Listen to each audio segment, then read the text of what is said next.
The Devo Platform helps protect your data by registering the alerts triggered in your domain. Use Devo Flow to keep track of these alerts and receive the findings straight to your inbox in a customized report. Here we can see a flow that checks the number of alerts triggered in the last hour and compares them with the same hour 7 days previously, before sending an HTML report via email. Let's see each unit in closer detail to learn how to retrieve this customized alert report. Firstly, we have the generator unit, used to fire events to activate the next units in the sequence. In the period tab of the properties, we specify how often to fire events, set here to every minute. Next, we have two map units. We use the map unit to enrich the signal events generated by the previous unit. Use the Fields to Add tab of the properties to configure the fields to add to the query of the next unit.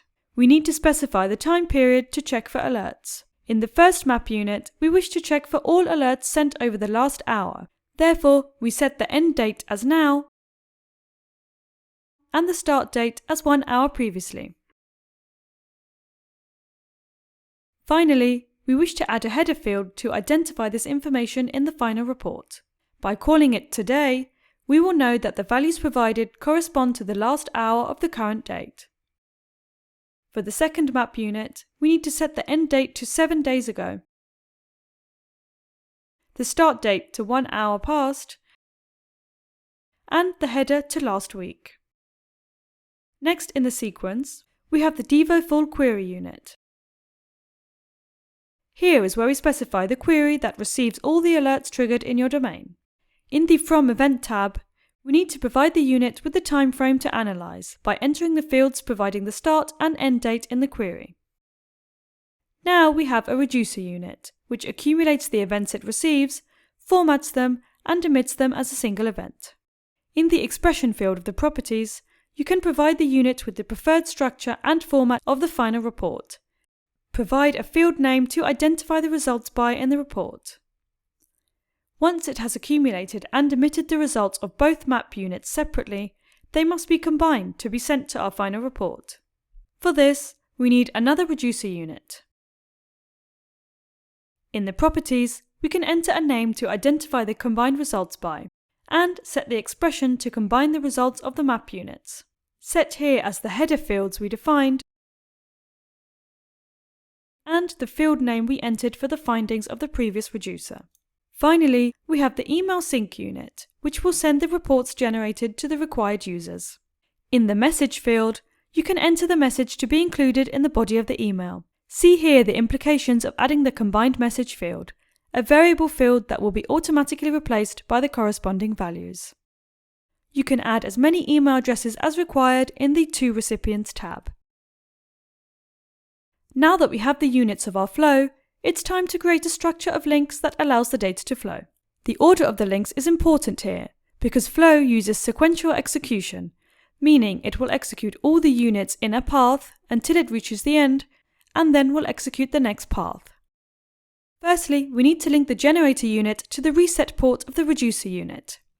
This signals the reducer to remove any results it has already accumulated so that it can start as empty.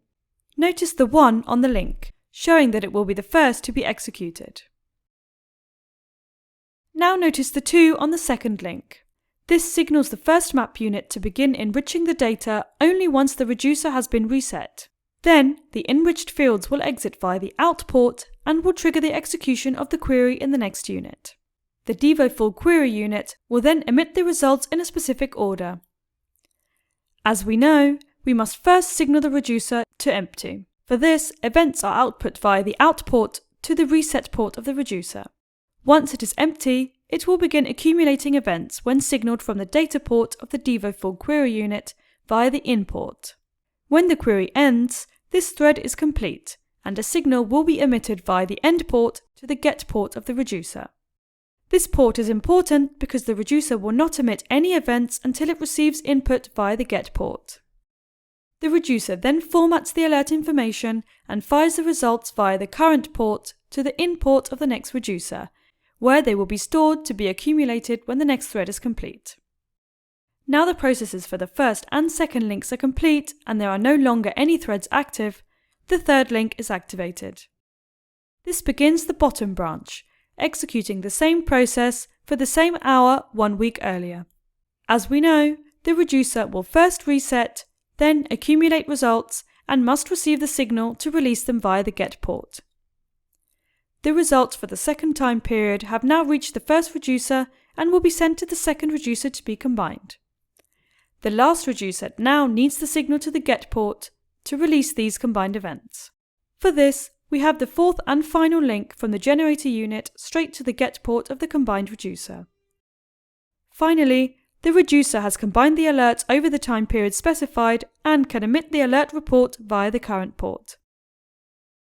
The email sync will then send the email with the results. Thank you for watching. Visit us online to keep up to date with the latest content.